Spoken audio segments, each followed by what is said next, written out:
Now it's time for Straight on the Point with Jesse T. from some undisclosed location somewhere in the world. Now, ladies and gentlemen, here's Jesse T. Hey, well, it's good to be back with you finally, back on the air and everywhere here today. A little bit of traffic jamming going on here in Southern California. I actually did get a little bit late, a late start from where I was at, unfortunately. So what took place here, when it don't start right, it don't end right. You know, you can't make it up on the way. It's sort of like the Navy guys on the aircraft carriers. They were taught this one thing about the elevators that would bring the airplanes up from the hangar deck below the deck of the aircraft carrier. They were taught that if you were on deck and the minute the elevator started moving, the minute it started moving, when you saw that elevator and the hydraulics start moving, don't think you're going to jump down on it and catch it. The elevators on the aircraft carriers move so fast, they fall at the pace of gravity. And the reason why is because when they're working the ship, they got to get those planes up and down and up and down and up and down so they don't have a big traffic jam up there. So if you stepped off the landing deck of a carrier and that elevator moved 1/2 an inch, and you said, oh, I'll be able to jump down? No. You're going to fall 50 feet, 1/2 an inch above the elevator. That's how fast they were. And so, you know, it's sort of like if it don't start right, it don't end right. And that's sort of what happened to me today. I pushed the clock as far as I could, taking care of some real estate business and stuff, and wound up being a little bit late, though I did try to make it up. Traffic jamming. Because, you know, this GPS in my mind right here works like a Swiss clock. That's right. It is the Swiss clock of non-GPS. I'm like a clock made in Zurich, Germany. With no batteries in it. Yeah, I forget. It just doesn't work. I forget the battery. It's always the darn batteries are running out on me. So she caught you, huh? Yeah. Yeah. She caught you? Yeah. I see where she tried to cut your throat there.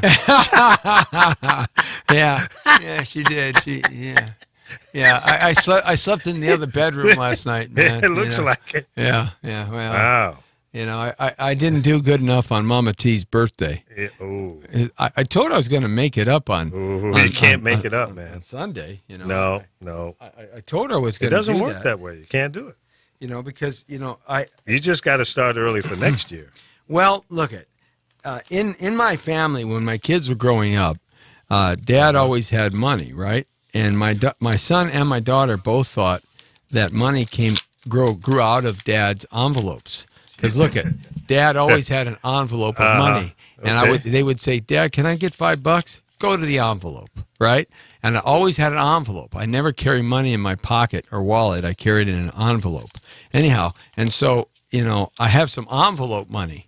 Right? Look at, and I didn't have any envelope money yesterday, right? I didn't have any envelope money. You know, Jesse, I'm a little short. Do you think you could hook a brother up? I'm a little short this week. Is that what happens when you whip out the hundreds? Yeah, man. Yeah, look at that. That's how it goes. Yeah, see? It goes fast, too. Yeah. Did you just make those? Yeah. Are they fresh off the press? Fresh. Still smell the ink, huh? The smell of money in the morning makes me rise to every occasion. Yeah, baby. So anyhow, I didn't collect enough envelope money yesterday before Mama T's birthday, right? Oops. And so when I went to the envelope, and I looked in it, I was doing this. but overnight the envelope money grew money in the envelope. Ooh, nice. And had a good day, huh? Yeah. So anyway, I told Mama T I'd make it up on Sunday, and she didn't buy it. Well, she said, too late, you missed it. My birthday was yesterday, not today, not tomorrow, not next week. You ever been hit with that one? Oh yeah. On a regular basis? Yeah, and then I got hit with, you know where to go sleep, down the hall and around the corner. Hey, you lucky. At least you were able to stay in the house. Yeah, well, it's a long way from the bedroom that I share once in a while. You still know how to get there? Look I learned a long time ago that's not my bedroom. I hear you. I learned that a long time ago. That's not my bedroom. You have to get permission. I got to get permission to even use the bathroom in that bedroom. Why is that, man? Why is it that you lose everything once they get a little attitude? I don't know. I don't understand. I don't know why when you get married or you get hooked up with somebody or you have a significant other in your life. I don't know why that happens. It takes a little while for that to kind of grow into that. Yeah. It generally, if you're the type of human being that can have kids, because I know a lot of people are hooking up these days, they can't make babies. And it generally happens after kids are born and grown. Yeah. So that empowerment takes place. Look I don't mind, Look she can have the bedroom. It doesn't matter to me. I mean, just give me, 3 hots and a cot, and I'm a happy guy. You're good to go. See, guys are a lot simpler. They really true. are. That's true. We are less demanding, and we can live without. Right. Some things. Yeah. So, if you're going to be talking to me, then you got to put the camera on you. No, I've seen enough. You're seen enough? Well, I do have the black onyx ring on today. Oh, okay. Okay. He pulled the ring out. I pulled the ring out today. Okay. Now, come on. You know what that means? On the right hand, the pinky finger. Yeah. I know you don't need to say anything else. Yes, New York style, right? I get it. Chicago style, right? I got it. Yeah. I've been looking for this black onyx ring for a while, and I couldn't find it. It was lost. Yeah, I understand. I've been in that position. I know people in low places. I do too. And how do you think I got some of this envelope money? Right. It's called late night happy-go-lucky work. Somebody made you an offer you couldn't refuse. Well, sometimes a man's got to do what a man's got to do. I get it. Anyhow, so I don't know why that happens, but it just happens. But men are. I think they're a lot easier to get along with challenges and stuff that happen like that, and they're more apt to just turning things over and letting the lady run the house. And I don't want that job. It just seems to be a lot easier. That job is a tough job. Yeah. If you think about it, raising kids, cleaning the dog, washing the clothes, straightening up the house, mowing the lawn, painting the house, putting new windows in, putting new doors up,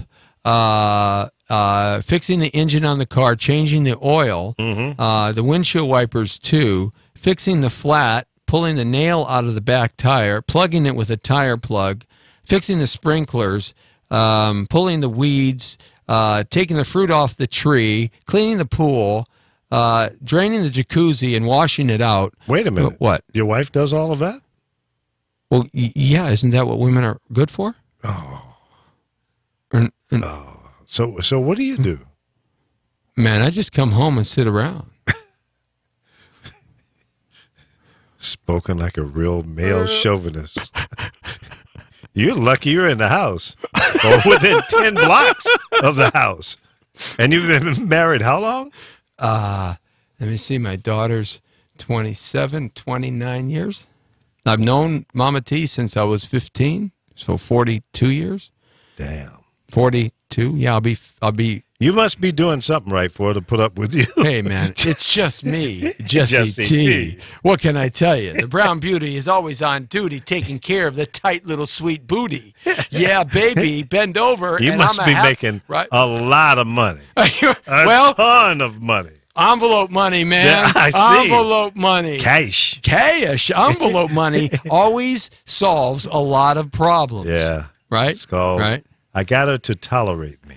Yes, with envelope money. I brought home envelope money. It reminds me of the Italian weddings. Oh, I love Italian. Right? Real Italian weddings. Yeah, old school, OG Italian weddings. Yeah. Everybody. You have a pillowcase. Oh, I just wanted you to know I hope your firstborn is a masculine-born child. Right? Yeah. Right? And you have a pillowcase. Yes, and just full of envelopes. full envelope money, right? Yeah. Looking like Santa Claus walking out. A lot of people haven't seen that. They think it's just in a Hollywood movie. But oh, no, that's real. It is real. Yeah. Lee. I mean, I've seen it happen. I've been to them. And I had to come up with some envelope money. Everybody there, even the kids got to come up with some envelope money sometimes. Everybody's got to pay. Yeah, everybody's got to pitch in, right? That's it. Yeah. Right? So, I pitched in my envelope money. My dad took care of his. And yeah, I used to drop an envelope or two in there. Yeah. It was empty, but with no name on it. Anonymous. Yeah, exactly. Anonymous, right. The broke-ass guy came in. Oh, yeah, we know him. Yeah, that's right. Nice guy, but no money. You got no money, man. Came for the food and the drink. Yeah, and the Italian girls. Ain't nothing sweeter than a New York, Philadelphia, New Jersey Italian girl. Oh, yikes. My next wife will be from Sicily. Oh, Lord help you. Lord help you, Lee Michaels. Yesterday, Michelangelo was talking about $45 Viagra pills, right? Yeah. I think you're going to go broke. Yeah. I really do. I better get a part-time job at the Viagra plant, huh? She'll walk out every day with a couple pills. Where there is a will, there is a way. There's always an angle to play. Well, I hope you're right. There always is, man. Absolutely. I worked at a vitamin factory. My first job, actually, I was at Kiss FM. I was in my last year of college, and my first job was at Kiss FM. They paid me minimum wage. And I was a stock boy in the music library, putting all the records back. That's all I did for 3 or 4 hours a day, right? Nice. All right. And then I got a chance to go in the news department, write news, and I got to write some weather. I got to do some traffic, and then Mike Wagner let me on the air during his afternoon shift to do traffic. And then Kiss FM had a sister station, which was called KPRZ. It was a Christian contemporary station at the time. And wait a minute, is this the Kiss FM here in LA? Yeah, here in Los Angeles. Okay. All right. And then big station. Huge station. They were just coming out of the disco era, and Q102 was the other competing. Yeah. Frankie Crocker, the rocker, Frankie Crocker. He came into L.A. and crashed and burned. I thought he was the greatest jock in the world, but it didn't work in L.A. His thing didn't work. But man, he was so cool, so slick. So I would do everything I could to listen to him every single night. He even changed his name to Hollywood. Frankie Hollywood Crocker. I loved him, and he just was so cool, smooth. So smooth. Yeah, he was. And if you've never heard of Frankie Crocker, guys, go on Google or go on YouTube and pull up Frankie Crocker when he was in New York, out of New York. Man, the dude was one of the best jocks I've ever heard. He was a cool guy. I got a chance to meet him and hang out. And develop a friendship with him. Yeah, and he had this distinct voice, and he had that sharp nose, man. His nose was like a knife. That was hand carved. Oh, was that hand carved? Oh, definitely. Oh, he yeah, had a little, man. I mean, that thing was like bam. I mean, and it was like it reminded me of the Wicked Witch of the East in The Wizard of Oz. It was like boom. Yeah, right? Very pointed. And anyway. Once upon a time, he was bow-legged. He has his legs straightened out. No, he did. Yeah. Well, he was making the kind of money he could do that kind of stuff there. Anyhow, so Q102 and Kiss FM back in the late 70s were the two disco stations here. That's right. And Kiss was more tailored to kind of, you could say, pop disco. Yeah. And they didn't play a lot of the R&B disco, and they touched it just a little bit, but Q102 played everything. And Q102 actually kicked their butt, Kiss FM, in the disco era. Wow. And so I got a chance to work at Kiss, and they were just coming out of that. And Mike Wagner was the PD, and that's when, in 1980, when they hired Rick Dees, the disco duck man. I remember when it happened. They hired Rick Dees. He came out of Memphis, Tennessee. Worked at 93 KHJ, got fired after less than a year. Did the afternoons with all the Rick Dees shtick. And I actually, when he was at KHJ, I thought he was just fantastic. I really did. He was fresh. Yeah. He was a real jock. He was a real jock. He was really great, and so they hired him there.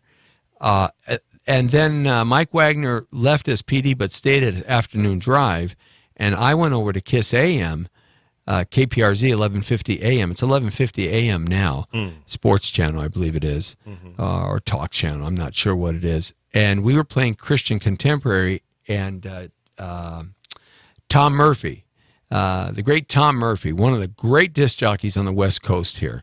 I remember. Tom Murphy was just the most hilarious, quick guy, witted radio guy you could ever have on the air.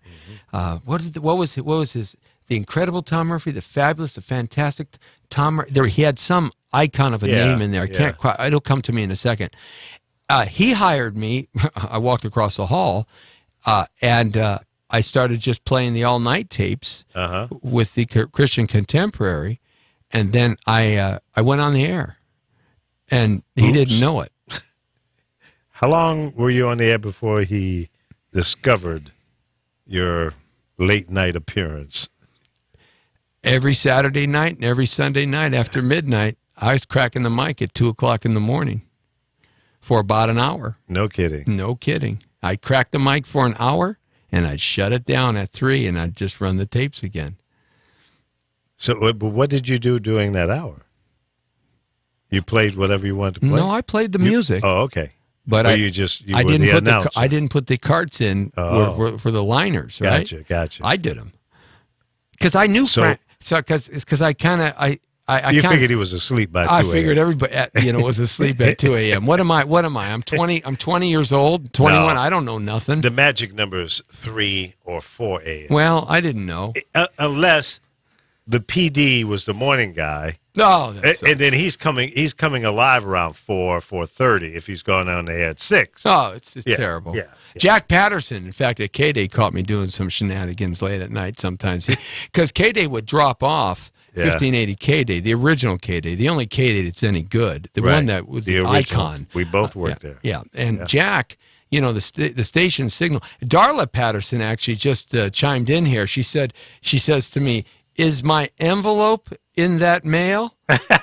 Is that my envelope in the? Is that mine?" Jack's wife? Yeah, Darla. How you doing, Darla? I haven't seen you in 25 years. Yeah, she stays in touch with Mama T. And are they still in L.A.? Yeah, they're in Southern California. Oh, okay. And the great director Thomas Churchill, baby. Darla, tell Jack Lee Michaels said hello. I haven't talked to Jack in I don't know when. Yeah, Jack doesn't want to talk to me. No? No, Darla, why doesn't Jack want to talk to me? I reached out to him and he doesn't like me anymore. I mean, is that because you were always late? I was 10 minutes, baby. No. It was 10 minutes. We know about that 10 minutes. I was never late. I was just 10 minutes away. Only 10 minutes. He called me today. He said it was 3 minutes away, and 12 minutes later, he finally showed up. Yeah. Well, and he won't use GPS. The GPS is right here in my brain. No, but your brain doesn't know where the traffic is. I just cut down the alleys into people's front yards. But you got to understand, there's a bunch of other L.A. maniacs like you that are doing the same thing. So it's not real time. You got to come into the new millennium. Yeah, right. Come into the new millennium, and you'll see that your life will get a little better. Yeah, I'm not saying that you'll be able to get back in the bedroom, but your life will improve. I'm going to have another envelope. Or 2 or 3. Yeah. Well, I'm going out large work. Buddy, I'm working tonight. Yeah. Okay, so I'm going to come back with a little more You need to come envelope. back with a fat one. I'm going to come back with a couple of more. So I'm going to buy my way back in. Yeah, well, that's what you're going to have to do. But you know that. I know the rules. Yeah, you got to come back with at least 15 to 25K. Why don't you just shut up? $800, $900 Why don't you just shut up? What are you trying to get me in trouble here? No, I'm just trying to help you out. 25K? Yeah. That's the magic number. 25 to 50K, they'll start smiling again. Is that true, Darla? Darla knows. Well, we'll find out. Hey, I got to say hi to some folks who are checking us out here. I can't read. You see, I've got my look at this. I've got the little phone here, the little camera, because Yeah, what's the problem? I can see it from here. I can't see who's calling, who's chiming in here. I can see it from here. Cheryl McIntyre, Quincy Jones Jr., Yellow Slab Magna Male, Yellows. Don't try it, man. Some people have the craziest names. Yellow Schmack Male, something like that. All right. Please underpass under mic join. Please. What? Please _pass the _ Folks, mic. you get rid of the damn underscores, okay? It doesn't work. And shorten your names. Bill, Bob, Sue. Just don't Jeff. call me Sue. Okay, No I won't matter call what you you Sue. do. Just don't call me late for dinner. I'll take anything else. That's right. And I don't want to do the dishes, so don't call me to do that. I do dishes and windows, floors, toilets. I do it all. Really? But just don't mess up on the I menu. could put you to work with Mama T and all the things that she does? Oh, yeah, I can do it. As long as there's food. The key is food. The shortcut to my heart is food. No, actually, I do have a honey-do list every day. Every week, I have a honey-do list. And that list is getting longer and longer. If you don't do it, it's not like it's going to magically disappear unless you come home with enough envelopes that you can pay somebody else to do it. Well, there was a time I did come home with a lot of envelopes, and I'm trying to get back there, so please help me. So anyway. Mama T is going to be a late night. So anyway, I'm at KISS AM, which was KPRZ, 1150, and they switched format. Chuck Southcott came in, and Tom Murphy, the incredible Tom Murphy. Southcott. Southcott. COTT. Okay. And so Tom Murphy said, as the switch, he goes, Jesse, I knew you were on the air, and I was going to say something to you, but I'm no longer the PD. Chuck Southcott is. And Oops. And we're switching format. So we went to Frank Sinatra, Dean Martin music, a big band. The music of your life. The music of your life. Al Hams, the music of your life. Right? Boring. But I knew that music because I grew up listening to all that with my dad. He loved all of that big band and swing music, and I love it too. And he loved, all that Count Basie music. He loved all of that jazz, that swing and jazz stuff. Yeah. And so I knew all that stuff, and he loved all the Italian singers of that era. Sure. And so I knew all that, and so I asked Chuck Southcott. I said, "Could I go on the air?" And so he gave me a regular shift. Really? Yeah, he gave me a regular 4-hour shift. Overnights to Monday morning. That must have been pretty weird sounding, all of this big band music and your little thin voice. Hello, this is Jesse T. with music of your life on KISS AM. KPRZ. KPRZ. What were you, 22? Look it. I'm going to bring some old air checks in. I don't sound too much different. Oh, yeah, all right. Yeah. I don't. Okay. Or my voice might have been just a little higher. I know. I just remember a little it. higher. I heard you on the radio back in the day. Just a little higher. Yeah. Because I was full of energy and life and vigor. And clothespins on your balls. Well, it's definitely tight pants. I swear to God. Yeah? Yeah, man. Oh, Lord help me. What year was that? 1983, 84. Yeah, well, the bell bottoms were gone by then. Yeah, no, they were gone. Yeah. They were Hip huggers and bell bottoms. That was gone. Yeah. Thank you very much. Yeah, you had the disco pants on by then. Yes, I did. The polyesters, right? I look like John Travolta, The bubblegum man. pants. Man, man. I was John Travolta on the West Coast, baby. Lord. Yeah, I kind of slid through that. I didn't get too much into that whole disco. Oh, I did. That changed me from liking Black Sabbath and Deep Purple and to loving Tavares and Donna Summer. I tell you, the era that really screwed me up as a teenager was when the British invasion happened. And the Beatles came over with that long hair, and you couldn't buy a date back in those days. Unless you look like one of the Beatles. Oh, yes, unless you had a British accent. Well, I could probably fake that a little, but I couldn't get the fucking haircut. The bowl cut. Yeah, that's right. Yeah. Everybody had that. Yeah. I was more like Jimi Hendrix. So you had to go Jimi Hendrix style. Yeah. That's what you had to. Yeah, You had to go and the that's what I opposite did. direction. Yeah. And then you could get the girls on that Yeah, side. yeah, You that- could that score. worked. And, Yeah. you know, that was a different time, man. I mean, Yeah, it was. people were a lot different than they are today. Boy, let me tell you, they were a lot different. Whoo! But I got to tell you, comparing the way the girls looked then to what they look like now, I don't know what happened, man. Everything is completely different now. Well, we were talking I mean, they were about that good-looking yesterday. girls back in the We day. were talking about that yesterday. You know, the physical characteristics of beauty has changed Totally. over the last 50 years, and Yeah. in my lifetime. Yeah. What we perceive as being drop dead beautiful in a woman and a girl is not even close to what we perceive today is drop dead beautiful. It started with aerobics. I remember the aerobics craze. When they kicked in, Yeah. especially the white girls, they began to really change. And they started getting curves and tightness in places that you didn't think was possible. Right. Yeah. And it was like, you shake your head, go, what was that? You know, I had this. I better be quiet about that. I almost just got the myself. time frame might incriminate you. Yes, Yeah. yeah. See? Oh, Hoof and mouth. What's wrong with Jesse? Oh, he's just suffering from hoof and mouth. What's hoof and mouth? Both feet in his mouth. Horse hoofs. well, let me just say this. Okay. You're absolutely right. When weights and aerobics and Aerobics, weightlifting and all that kicked in, Yeah. sort of after the Arnold Schwarzenegger era of six-time Mr. Olympia, kind of Yeah. all the gyms Yeah. started popping up. Exactly. The Holiday Health Spa was the big one here on the West Yeah. Coast. Yeah. It's like the 24-hour fitness today. Corey Evers.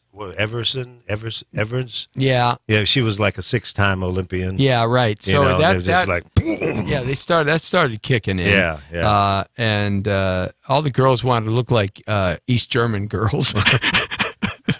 Remember those East Yeah, German yeah, girls? yeah, I they mean, were they kinda were like husky. men. yeah. You know, Yeah. they'd come out. Hey, I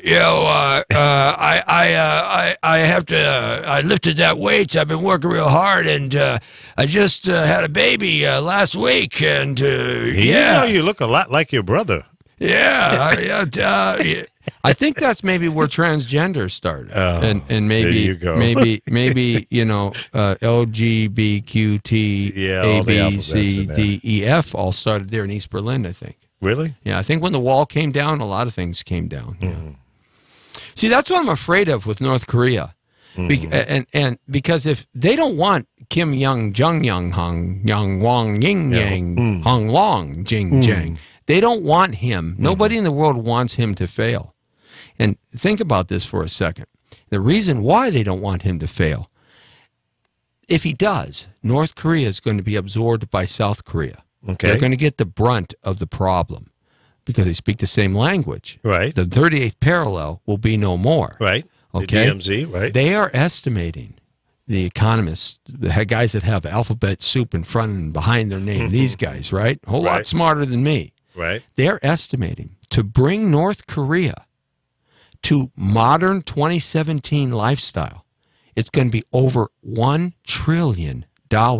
That's their estimate. And you know their estimates are always off. Yeah.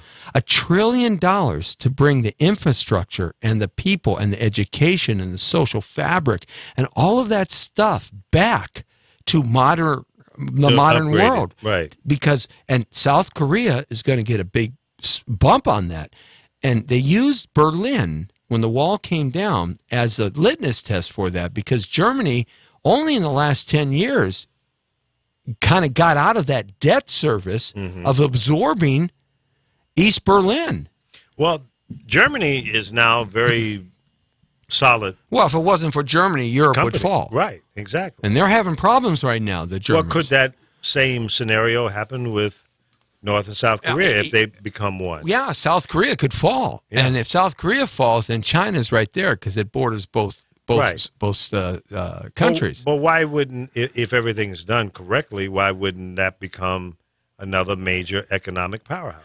There's Over time. You're looking It'll at probably- 40 years down the road. Yeah. Because Okay. there's no way. When you go on the map at night, the So how world long- map, yeah. and you go and they fly the satellites over North Korea, Mm-hmm. it's all dark. Only Pyongyang and the coastal cities, a few things, and then it It's is dark. it is like Well, it's a the lot of wilderness. mountain area. No, there's no power. Right. There's Well, I nothing think that's by happening. design. It is by design. He just has Young Hung Long. Yeah, Young Wang Wang. Wang Wang Wing. Yung Jing Gang Jiao Wa. Oh, we tell you how much. I told you to go find you. You didn't know I spoke Mandarin, did No, you? I didn't. Yeah. That was music to my ears. I know. I have no idea what you were saying, and I don't think you did either. It sure sounded good, though. Yeah, it was. Yeah, it kind of had a little rhyme to it. I used to say that to my Sifu, right? My Sifu is from Hong Kong and martial arts, Wing Chun. Okay. I studied that for decades, 30 Okay. years or so. Gary Lamb, great Sifu. Just a really great guy. Did you And- put hot sauce on the seafood? No, I didn't have to eat his seafood. How about the tofu? Man, thank God I can't stand tofu. You know, Hey, it's pretty bad. hey man, Pretty bland, sucking right? somebody's toes and licking the food off is not something I want to do. Okay, maybe you want the tofu. No, I don't no, want no tofu. No. It's a little different than toe jam. Well, I don't know. It all kinds of sounds the same to me. Like One smells different. I don't like the ass crack either. Thank you very much. Boom, boom, boom. Boom. So I used to go to him, and we would I went to study with him, and he would talk like this. He goes, yeah, Jesse, now you go do that over there, and yeah, you do that. What I taught you Thursday, you keep doing it. I'll let you know when you can go to the next thing. And then he would talk and lecture us, and he would mix in Mandarin in with his English. Now, what was his name again? Gary Lamb. How did he come up with a Gary Lamb? He obviously has a changed the Chinese name. Yeah. He was born in Hong Kong. That's interesting how guys come from different countries and they take on American names. I've got a client right now I just sold a house to, and he's Armenian. And he's got one of these names that you look at it and you Take go... you 3 weeks to spell it? The tongue and your lips, right? And you listen this way. And you get cross-eyed trying to say his name. Right. I mean, it's... how does... and impossible. He says it, and you listen to it, and you repeat it, and then when you're done repeating it, you can't figure out how to do it again because your lips and your mouth and your teeth and your eyeballs won't do it. Yeah. It's one of those, truly hardcore Armenian names. So I attempted, when I first met him, to try his name. Right. And he gave it to me, and his wife gave it to me, and I was... Did he get upset? No, and I'm messing his name up. I'm calling him everything but his name. Right. And it sort of sounds like I'm using the letters, but I'm not even close. Right. Okay? Yeah. So finally, at the end of showing him this house that he bought, he goes, yeah, we like the house, and we want to buy it, and you can call me Mo. And I went, you can call me Mo. Well, why don't I call you Joe? Why don't we have Manny, Mo, and Jack, and we can start Pep Boys? And he looked at me, and I said, well, that sense of humor didn't work. No, in he my didn't brain. see- he didn't understand Pep yeah. Boys, Manny, Mo, and No. Jack, Yeah, right? exactly. Right? But you could call me Mo. Right. So I've come to the realization that every Armenian person of Armenian descent, especially first generation here, they weren't born here, they immigrated here. Mo, Henry, Jack, Mo, Henry, and Jack are like very familiar names. So when an Armenian fella says, oh, my name is Jack, I know it's one of those names that are just Yeah. so twisted that he even got sick and tired of people trying Yeah. to figure it out, right? I mean, we got used to Kardashian. Yeah. That was pretty easy. That's an easy Armenian Yeah, name. yeah. You know, that's like an Americanization. And it was probably longer than that. They just shortened it down to. Those Armenians have so many letters. Do we have any Armenians out there? Why is it that you guys have so many letters in your name?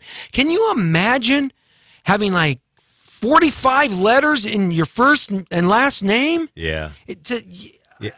As a kid, how do you do that? You can call me Mo. In fact, there's a whole town in Armenia called the town of Mo, and a town of Jack, and a town of Henry. So anyway. I wonder what they say about us, Americans. I've traveled in 43 nations, Mm-hmm. and I've traveled in some what's considered first world nations, you know, Europe, right? Canada. And I've traveled in what's considered third world nations, Guatemala, Honduras, El Salvador, Malaysia, Sri Lanka. Landed in Sri Lanka because we thought we had an Indian tour into Bollywood, and we didn't. We were coming from Australia, so we were going to go to Sri Lanka land and then go into India, into Bollywood, and have a bunch of dates. It didn't happen. They all got canceled, so we ended up flying from Sri Lanka all the way to Japan. Okay, and landed in Japan. They picked up some more. We picked up some more dates to perform there in Japan. But anyway, and I think that people around the world, at least in my experience, they love America and they love Americans, but they definitely have a fantasy of what America is. It's not a reality. They don't know the reality. Is it movies and television shows and music? Especially the advertising. Because when I was traveling, there wasn't the internet. You know, I mean, it was the early 90s.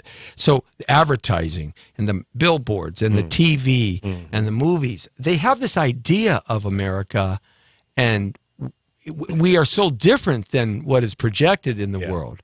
And then you come across some people, and we didn't come across too many of these people, at least I didn't, that just despise America for all the reasons that you could think of. They despise America, you know, the CIA, the Army, the military, the coups, all of that stuff. I didn't come across a lot of those people. I wasn't in Jamaica. I was in Jamaica, like Jakarta.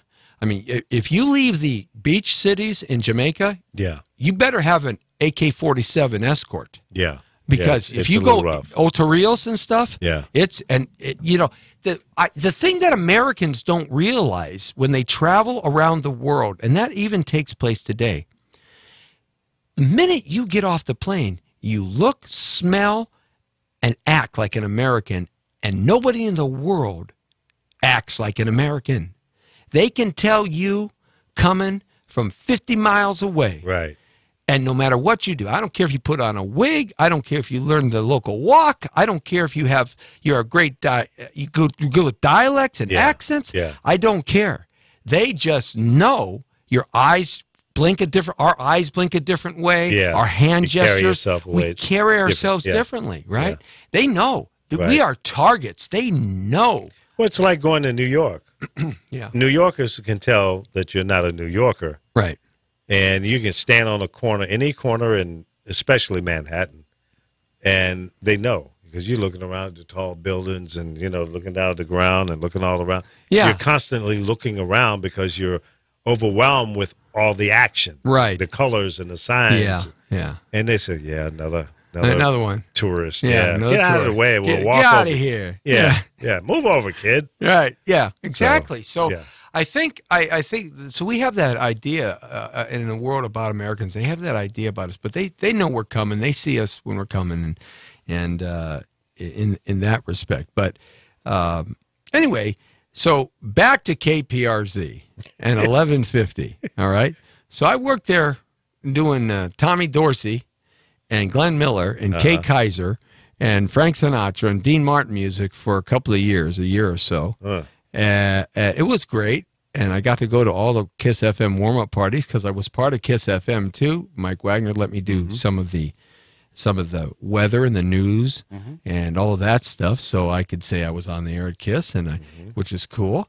The parties were great. Rick Dees was Rick Dees, and he became the Rick Dees who he finally ultimately became and is today because of KISS and Gannett. And it was a great time. But Q102 was really the station that was a disco station in this town. Yeah. That was the station to work at. Everybody wanted to work at Q102 because they just had the pulse of Los Angeles for about 3 years, and they were just kicking butt. And I got hired at Q102 in one of my fantasies. Frankie Crocker had already left. Lucky Pierre became the PD. Yep. Lucky Pierre, right? I loved Lucky. Everybody loved Lucky. He had that French kind of accent, right? And I don't know if that was real or that was put on. I don't know. I never knew him well enough. I only met Lucky, I think, once. But I don't Lucky know if it was- Pierre. Yeah. I don't think he's living anymore. I think he passed away. Someone told me about a month ago he passed away. Really? I would think that he would because he was definitely 30 years older than me. Yeah. Every bit of it when I was in my early 20s. He was definitely in his late 40s or maybe early 50s. But he hired me to do all nights, and I got the chance to do my break-in shifts on all night. And then on that Friday, he fired me. But everybody got fired because the station sold. Yeah. And they changed format, and I believe they even went dark. Is that when the Suttons bought it? Yeah. Okay. Yeah. They went a completely different direction. Yeah. And then they eventually didn't do anything with it, and they eventually sold it, and it got sold again, and I don't even know what they do now. I don't even have no idea who owns that frequency anymore. Yeah, I don't either. But